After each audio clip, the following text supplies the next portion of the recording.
রয়েছি গাজীপুর শ্রীপুর যে সটকাবান এলাকায়।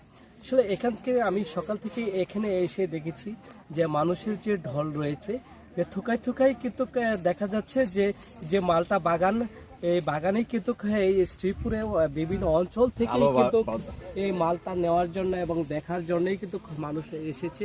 এবং যে শিক্ষার্থীরা রয়েছে বিভিন্ন শিক্ষা প্রতিষ্ঠান এবং বিভিন্ন সামাজিক লোকজন কিন্তু তারা এখানেই কিন্তু তারা মালটা বাগানেই কিন্তু এসেছে এখান থেকে ছবি তোলার জন্য এবং টিকটক করার জন্য। কিন্তু অনেকেই বিভিন্ন জায়গা থেকে এসেছে, শ্রীপুরের বিভিন্ন প্রান্তে থেকে এবং গাজীপুরের বিভিন্ন এলাকা থেকেই কিন্তু এখানে তারা এই মালটা বাগানে এসেছে। এখানে সুস্বাদু যে ঝুলে রয়েছে মালটা, সেই মালটা বাগানেই কিন্তু শত শত লোকজন কিন্তু শ্রীপুরের আনাচে রয়েছে বিভিন্ন জায়গা প্রান্তে থেকে কিন্তু এসে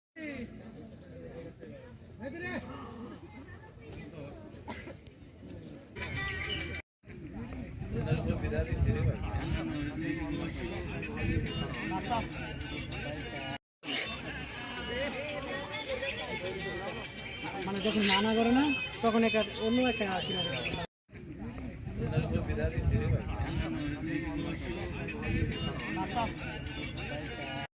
দিতে পারেন।